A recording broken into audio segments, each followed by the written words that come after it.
This is the Morning Drive Podcast from Double T 97.3, presented by Cantex Roofing and Construction. I'm Mike Hebert, owner of Cantex Roofing and Construction. Every day is game day, and we'll get it right when it comes to your roofing, construction, windows, and mirrors. Call Cantex Roofing and Construction today. Together, we are one serving you. I saw this over the weekend. Wanted to get your comment on it. The Southeastern Conference and the conference championship game. The Alabama athletic director, Greg Byrne, says that the SEC should eliminate the championship game. The ship has sailed on that. It's run its course. They were the first to do this. It's not that long ago, actually, either. I mean, 1992 was when they established the championship game. And it doesn't feel like it's been that long. So, you know, they did it, and you know, part of it was because of the number of teams, and it was obviously a big opportunity to showcase their conference, and then others followed suit, ACC, Big 12, etc., with their championship game. But now with, you know, the college football playoffs expanding to 12 teams, the value of that conference championship game, it's not to the level of where it is in basketball, where it just seemingly means very little except for teams that are trying to play their way in or trying to boost their seeding just a little bit. And you wouldn't think that anybody playing in the SEC championship game is very rarely are they trying to fight their way in, right? Yeah. So the question then becomes is, okay, well, can you afford to give that up? And if you do give that up, do other conferences follow suit? And it would allow the college football playoffs to start and end sooner, which is kind of what everybody wants. Everybody wants it to start sooner, so that it's not delayed and that you're not having, you know, 3+ weeks between games. And it'd be interesting to see kind of what folks think about that. Yeah, I think that if you are telling me that those things will come because of it, that the college football playoff will start and end sooner, I think you'll get everybody on board with getting rid of the conference championship games. Everybody that's not the conference commissioner. Okay. Commissioners. Yeah. Because I think conference commissioners are going to be thinking about the money side of all of that. Sure. And maybe the schools themselves will be as well. Mm-hmm. But I think the fans all believe that 100% makes sense. And they will say, yes, please. We'll be fine to lose that conference championship game, but let's get those playoffs started earlier. Yeah. So let me ask you this. Let's also not avoid the 800-pound gorilla in the room. Why do they want to get rid of the SEC championship game? Because the loser got eliminated last year from the college football playoff. Yeah, I mean, and look, the same thing can happen to anybody. I mean, no, I'm sorry, not the loser. I'm sorry. Who was it that lost it? No, Alabama. And they were then. Yeah. Yeah. The chance of them losing somebody because of the SEC championship game when they're adding another conference game already, which is going to give them another loss, not necessarily one specific team, but overall, they're going to be facing more tough competition as opposed to the 4 non-conference games are going to 3. That this is now hurting the SEC's reputation, and they don't want to lose that other team in the college football playoff. Yeah, the SEC wants to go to 16 teams. The Big Ten wants to go to 24, and they're at a stalemate. They can't agree. Well, they can't agree on how many automatic berths they get. There's that too. Yeah. Let's remember, I mean, as far as worried about team getting knocked out, Alabama got punished. They got dominated by Georgia. They were beat to a pulp. They looked horrible in that game. And they moved where in the playoff? None. Zilch. Yeah, they didn't hurt them. Did not hurt them at all. Okay, so they specifically had said, you know, you shouldn't be hurt by what happens in the conference championship game, and that's exactly what happened with Alabama.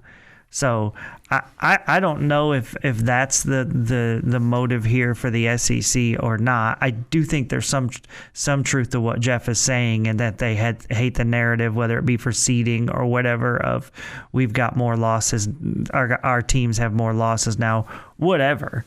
But at the same time, I do think it makes sense for all the conferences to do away with these conference championship games and get the playoffs started earlier, because then you're giving your teams, as we have all said, if you're one of those teams with a bye, then it's more difficult to win at this point. That's what the narrative. That's what the facts have shown. Absolutely. Yeah. So I think where Jeff is 100% right is the SEC's not doing this because, well, we want our fans to be able to see those college football playoff games earlier. No.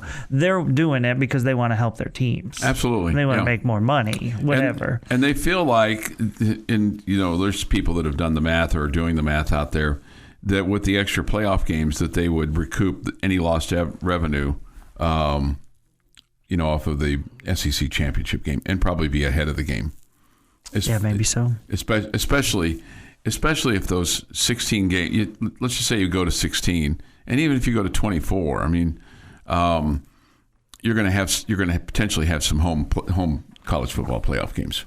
Which I think would be just awesome. Which everybody would surely love. Absolutely, everybody's going to sign off on that. And just look at the Big 12 championship game last year. If Texas Tech had lost that game, are you still going to be in it? You still going to be in the college football playoff? Yes. Okay.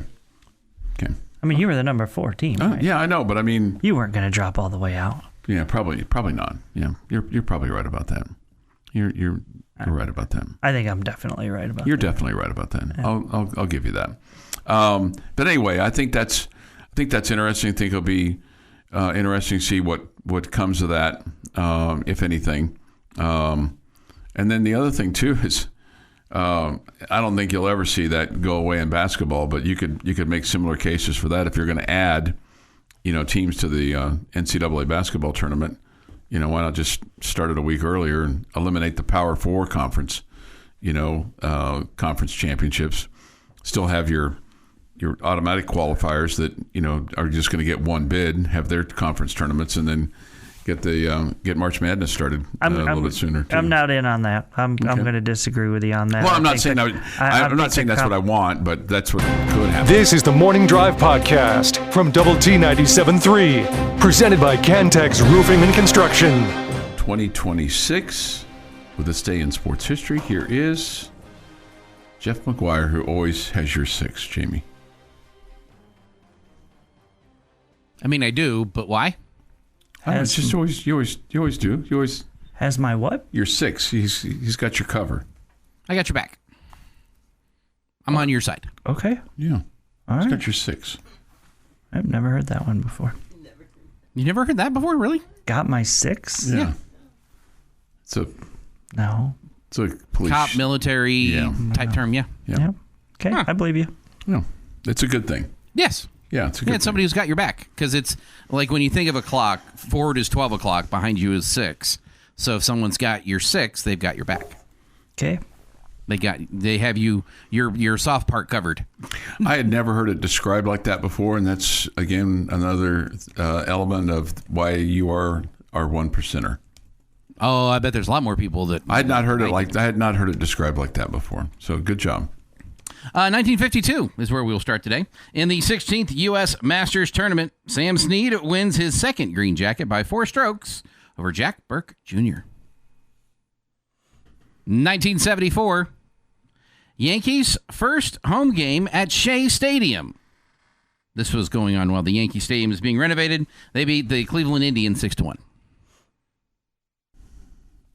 1977 in the Kingdome, because it opened for the first time.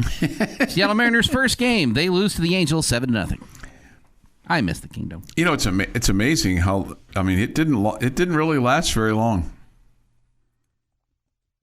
30 years? Yeah, roughly. That's not a long time. 1993, Florida Marlins lose their first game ever. 4-2, this one to the Los Angeles Dodgers. In 2002, Garza Alvarez goes 4 for 4 with 4 RBI, and John Slack goes 4 for 5 and scores 4 times as Texas Tech routs Kansas State 15-0. Wow. And in 2019, last time we're going to talk about this team, Texas Tech will play for a national championship on Monday night after closing out a 61-51 semifinal win over Michigan State.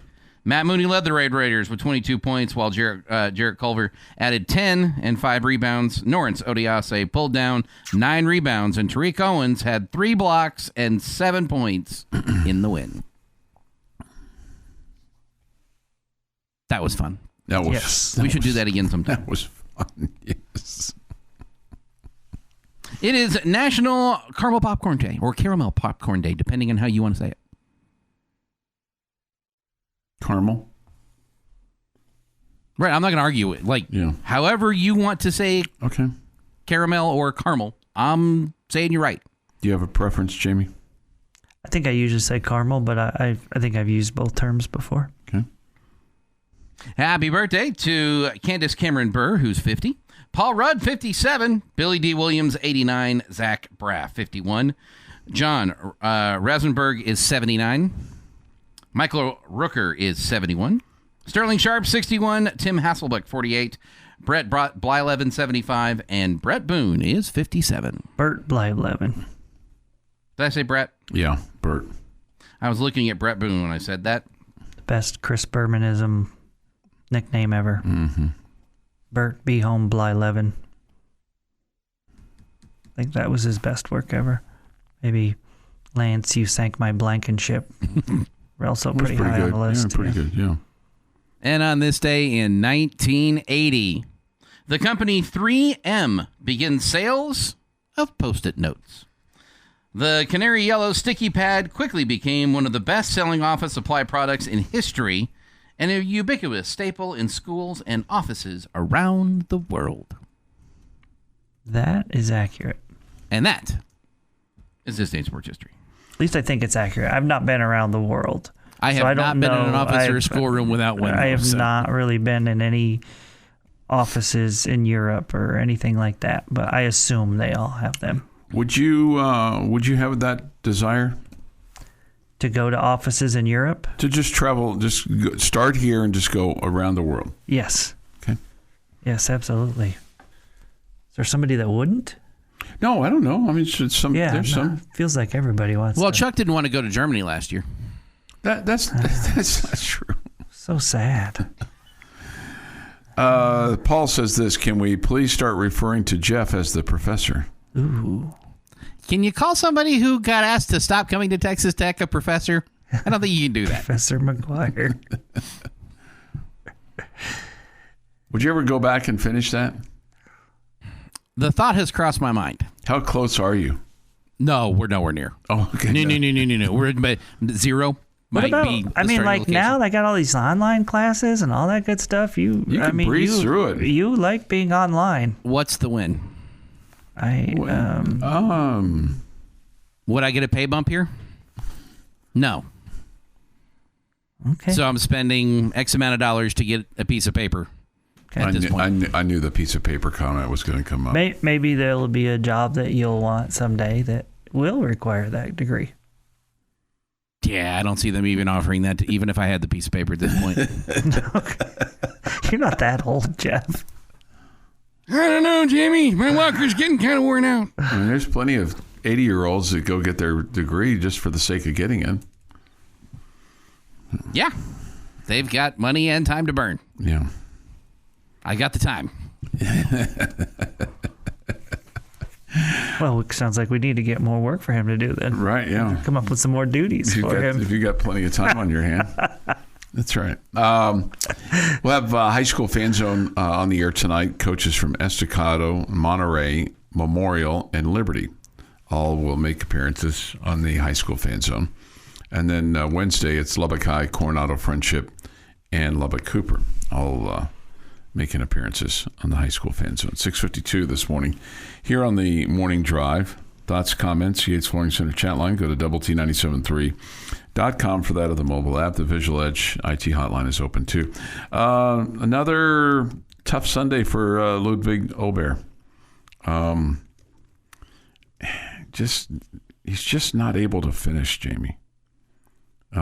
He shot a 70 yesterday, and that put him tied for fifth.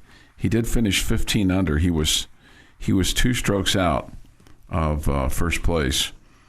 That was won by J.J. Spawn. Ludvig went 67-67 in rounds 1 and 2, and then 69 and 70 in rounds 3 and 4. So not terrible, just not enough. So, I mean, he's still getting a big paycheck and all that, but not getting a trophy. Well, the difference between finishing at minus 17 and minus 15 was $1.4 million. He did walk away with $378,525. I'm going to call that a big paycheck. Yeah, that's a big paycheck. No question. But a stroke more would have, if he'd have been just 1 stroke better, it would have earned him another $400,000 roughly, and 2 strokes, well over $1 million, and winning the Valero. Ludvig Aberg.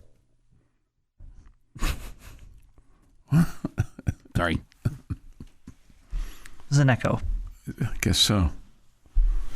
So anyway, he'll have a shot this week with the Masters. That'd be cool to see him put on a green jacket. Mm-hmm. Win a major. That would be that. He's going to win one. It's just a matter of time, and hopefully this is the time. All right. Somebody wants to know, Chuck, what are the remaining schools that the Big Ten wants to get them to 24? Or I don't know. I think they're wanting 24 teams in the college football playoff is what they want. They want, instead of 16 like the SEC. So I'm assuming they're all on board with that. Your daily dose of sports and fun. This is the Morning Drive Podcast from Double T 97.3, presented by Cantex Roofing and Construction. With Jamie Lent, Jeff McGuire, and Chuck Heinz. All right, the Chris Williams deal checks out. It's the same guy that was here. He's on the Michigan website. Yeah, I don't think any. Yeah. Were we doubting that? No. I just did my due diligence there. We followed the breadcrumbs and found him. So yes. Yeah. No, there weren't any breadcrumbs. He went from us to Minnesota, just like the texter said, and then on to Michigan. I just was confirming that. Okay, just check it. I thought we knew that all along. Okay, probably did. Okay. Somebody else points out that Kevin Overton won the NIT with Auburn. Of course, he was here last year, the previous year, that went to the Elite Eight team. Yep. All right, so Rob Rowe has put an article up on DoubleTSportsNetwork.com regarding Texas Tech and North Carolina and the what's happening there with they're looking for a coach. It looks to me like right now, if you're just kind of reading the tea leaves, so to speak, Jamie, that Billy Donovan's going to be the next coach in North Carolina. Okay. Dusty May's dropped out that's what it appears, and then Tommy Lloyd's dropped out because he's re-upped at Arizona, and now he reports to the president. Apparently, there was some issues with his athletic director, so he doesn't report to the athletic director anymore. He reports to the president. That's interesting. It is very interesting. And then Nate Oates is going to stay at Alabama.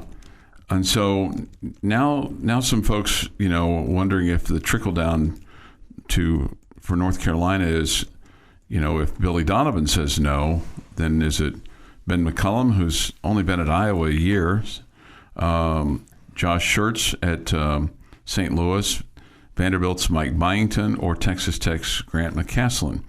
The buyout for Coach McCasland would be significant because he re-upped last May with a 6-year extension worth $31 million. And according to the article that Rob wrote, if he leaves, he would owe Texas Tech 40% of the remaining value if the school is outside the state of Texas, which would be about $10.5 million. It's a big chunk of change. That's a big chunk of change. So are you at all concerned about Grant McCasland going to North Carolina?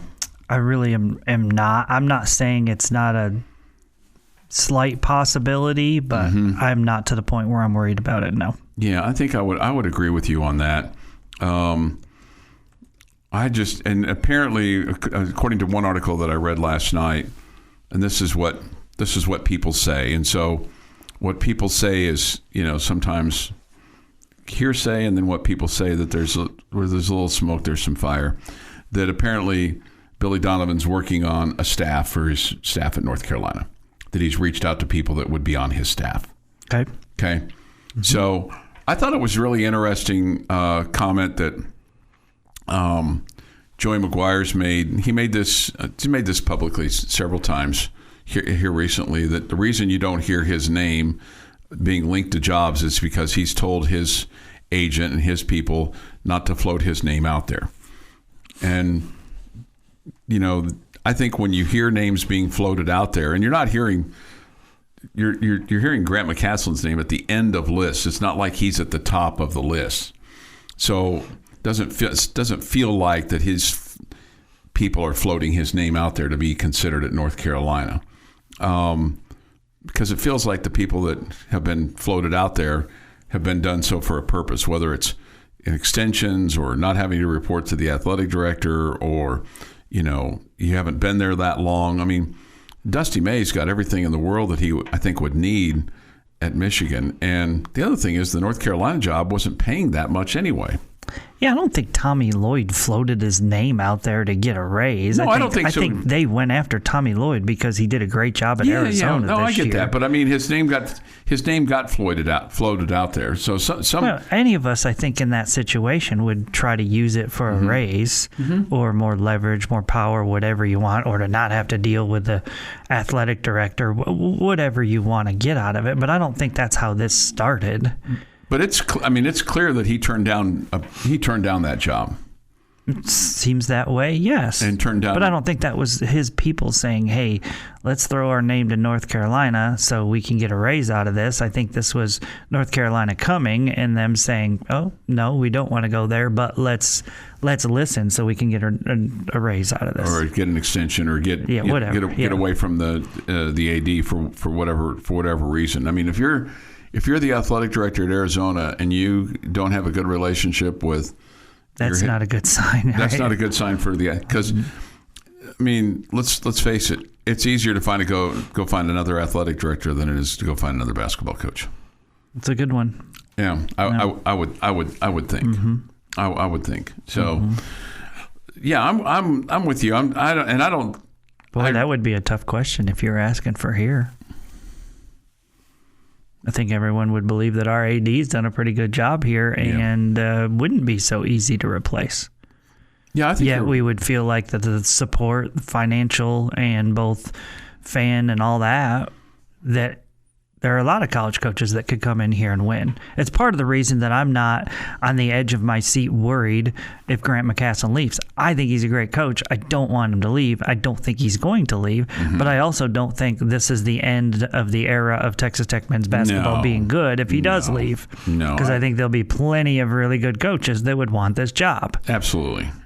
Absolutely. Quite possibly some of them that may or may not have just signed a contract extension. He could really get away from his AD if he moved to Lubbock. Yeah. Well, I think the guy of the list, even though he's just kind of done his deal, the Vanderbilt coach Mark Byington could be a guy that could be on the move. Because I mean, let's face it. How good can Vanderbilt really make a noise in college basketball versus North Carolina? I mean, it's not even close. This from the Yates Flooring Center chat line. I believe Grant wants to be here, and the money is probably very similar. It's an honor for him to be legitimately pegged as a consideration. However, I feel he is here to stay. He has all the resources he needs to be just as successful here. Yeah. Somebody thinks I have a tracking device on Billy Donovan. I have been a little obsessed with him over the years. It's fair. That's a fair comment. Mm-hmm. That's a fair comment. You just are waiting for him to jump ship from the NBA and head back to college. Yeah, I just feel like that's where he belongs. But I think he gets to have a say in that. He does. He does, and he gets to make that decision. He has repeatedly said he wants to wait for the end of the Bulls season to come to a close. The problem with that is that season ends after the portal closes, and so we'll see. Man, that makes it really difficult. Yeah, and that's why he's reaching out to people that could be a part of his staff that could handle some of that stuff for him, before he, quote, takes that job, or if he takes that job and stays with the Bulls until the end of the season for them. Well, if he took that job, surely the Chicago Bulls would say, you can leave now. Yeah, that's what I would do if I were the Bulls. The Bulls wouldn't want him there coaching the team while he's on his way out. Yeah, and that season's that. Somebody says this. I bet you a Coke if Grant leaves, we hire Beard back. No, I think that ship has sailed. Somebody said that to me this weekend as well. Is that right? They didn't bet me a Coke, but okay. I'd bet you a case of Coke. I bet you a truck load of Coke. Well, I don't know. Go put it in an envelope. Oh my goodness! The respect I would lose for so many people.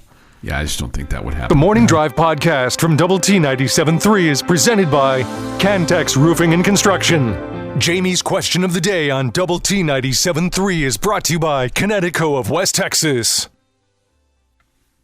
All right, guys, we're going to talk some Red Raider men's basketball. We're going to give you guys some serious power. So we sit here in this off season for Red Raider hoops. Transfer portal coming up. Mm-hmm. Opening up soon. It opens up tonight at midnight, really, because of the end of the men's college basketball season. The women's is open right now. Operators are standing by. Yeah, right. They're almost ready to go. Get your checkbooks out, right? Mm-hmm. This doesn't have to do exclusively with the transfer portal, but it can be affected by the transfer portal. I am saying to you, as a Red Raider fan who has serious power, okay? Serious power. Okay. You can make three things. I love that. It's awesome. Tell me the three things that you want to see happen for Red Raider basketball this off season. Okay. I want a legitimate 7 foot 1 inch guy that's got meat on the bones, that has the ability to catch the ball high in the paint and put it in, or get offensive rebounds, or get defensive rebounds. Be a rim protector inside. That's number one. Number 1A for me is this again, because you've granted me this power. I want to see Christian Anderson back with the Texas Tech basketball team. I hope that he gets the news that it's in his best interest to stay with Texas Tech. And then number 3 is I want to see you go get a legitimate kind of 4-player to be able to replace as best you can. And it's hard to replace a guy that was the Big 12 Player of the Year overnight. But if you're granting me that player, somebody that has the ability to step into the role of JT Toppin, because he is not going to be available this next year. And then 4, because you've granted me this power, I'm granting myself one additional thing, that the news of JT doing a 2-year deal with Texas Tech is true, and that he'll be back for this next year to rehab, and then he'll play his ultimate last year a year from now. That's the scuttlebutt on the street. Okay, I'll ask you about that later. What are you puzzled by, Jeff? Many, many things. Mm-hmm. I don't know that all of them exist in the real world. So the first thing I'm granting Texas Tech basketball, point guard. Like, an absolute distributor of the basketball that can also be a weapon at the top of the key. Second thing, I am granting Texas Tech basketball, much like Chuck. I need a big man and a rim protector and someone that can say, you do not get to shoot today. I'm sorry. Go someplace else. Just we'll like see that? you. Well, yeah, I'm sorry. Like that? You want to shoot today. You have been sorely misinformed that the paint is yours. It is not. It is mine. There are many other paints like it, but this one is mine. Are they Serbian, Russian? What are I they? do not care. Number 3, miracle cures for JT Toppin. Miracle cure. Okay, I like that. I mean, it feels like that we should all just want the most important thing, right? That JT suddenly becomes healthy. The miracle cure. Okay. That someone is going to develop a brand new surgery that gets a guy back. He's had in the 6 surgery. weeks. Okay, well, Someone's going to develop a new surgery. They will have him healthy in 6 weeks. Okay. You wouldn't have the second surgery at that point? Wait, you mean I can stay off of this for the next 6 months, or I go under the knife again and I'm healthy in 6 weeks guaranteed? Yeah. The miracle cure. Yeah, that's where I'm going. okay. Number 1 for me is I want Grant McCaslin to remain the head coach. All right, that's my number 1 off-season thing. Number 2, I think you've got to add a lot of three-point shooting through the transfer portal. That's 1 guy, 2 guys, 3 guys, whatever. You got to add a lot of three-point shooting in the portal. And number 3 for me,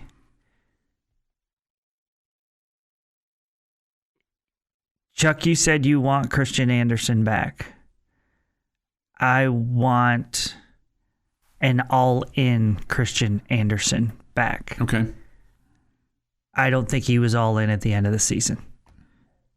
So if he's coming back because the NBA scout says you're not ready, say you're not ready for the NBA, you should probably go back to college, but he's not all in, I'm not sure that we want him back. Okay. When do you think we didn't get the full 100%? Like from the last couple of games of the regular season? Yeah, somewhere in that area. Okay. Somewhere in that area. Yeah, but I mean, obviously I love his game. Think he's a terrific player, but don't love his game when he's not all in. Okay. I think that's fair. So, I only had 3. I didn't even get to a big man, but he only had 3. did you have a question for me on Toppin? Yeah, tell me what this 2-year deal is going to look like. The scuttlebutt that you're hearing. The scuttlebutt that I hear is it's a 2-year deal. It's about $5 million, and he will sit out this next year and then be available fully healthy a year from now. And somebody says, I thought he was going to be.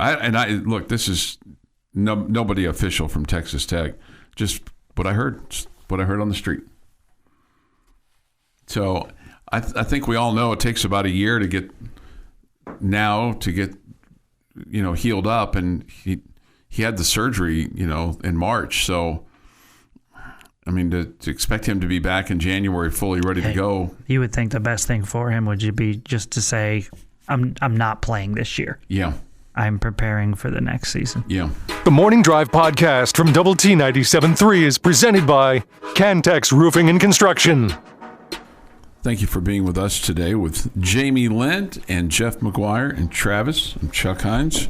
We come to you from the First United Bank studio. Thoughts, comments, Yates Flooring Center chat line. Go to doublet973.com for that, or the mobile app.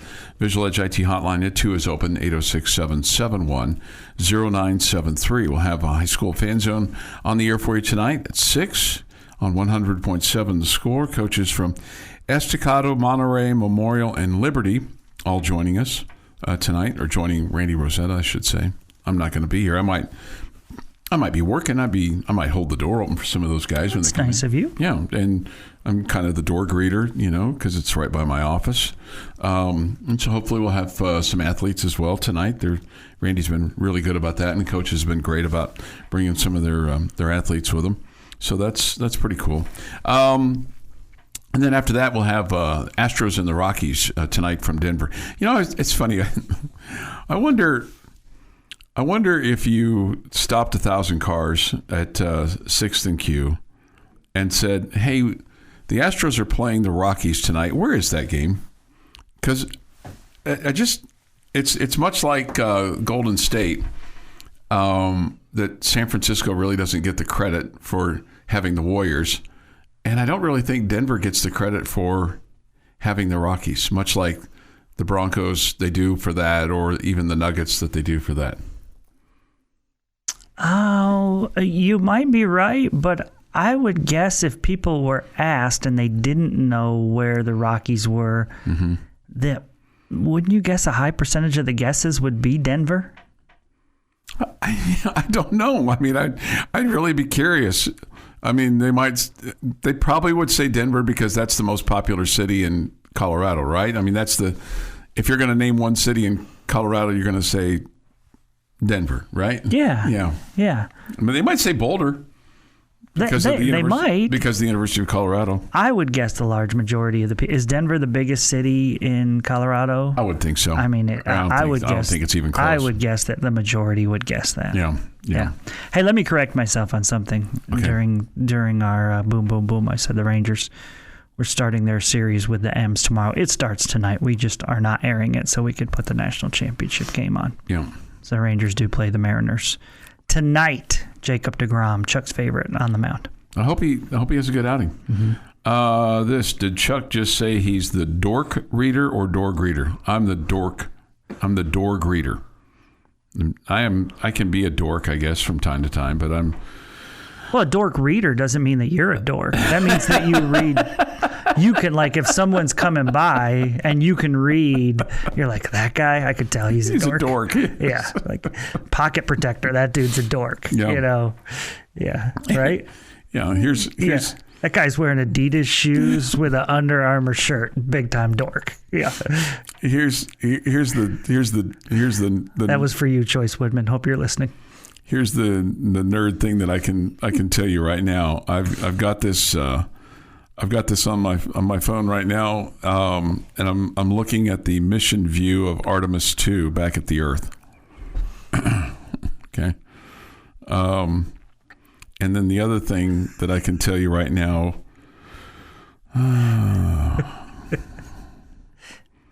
is I can tell you, if I can get to it, I can tell you how many miles that Artemis 2 is away from the moon right now.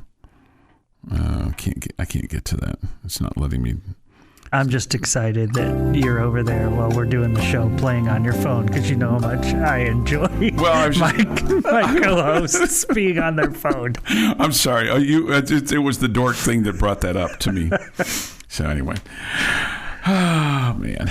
All right. Well, somebody called me this morning, mentioned that I was, somebody in the building said Jamie is allergic to anything fun. And, Really? I kind of brought up that I used to be known as the fun sucker. So if you're known as the dork reader and I'm the fun sucker, man, that doesn't speak too well for this show. But I would rather be the dork reader than the fun sucker. So I think you're ahead of me. I don't think you're a fun sucker. All right. Hey, just to kind of clean up the end of last hour and what we were talking about with the game not being able to be played yesterday or Saturday after 3:15.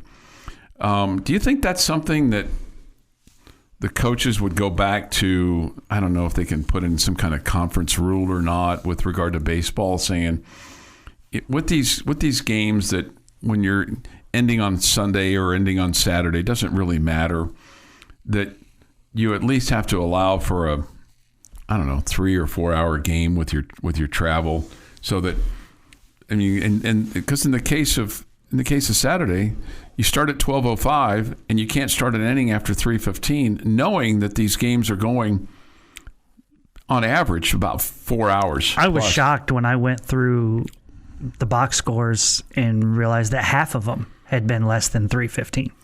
That surprises me. That surprised me. Yeah. I would have guessed it was much less than that.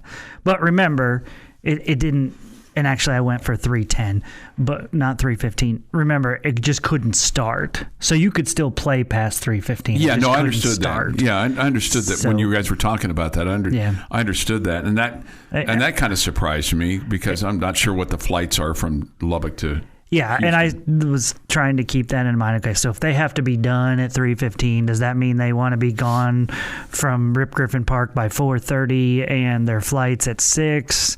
I mean, because you got to be there an hour and a half ahead of time. I mean, I'm not really sure, and so I try to have some compassion for what they're going through, and I'm sure they got to make a connection in Dallas, probably. I don't know. There are some flights that go straight from Lubbock to Houston. Yeah, there's some direct flights. So, I don't know. Did they not line those up? Did they instead line up the one that had to go through Dallas? I don't really know. So, again, I get what they're going through, and I understand that in baseball, it's not like football and basketball where, hey, we just got a charter plane waiting for us, and they'll leave when we say we'll leave. When we get there and we roll in, that's when we'll leave.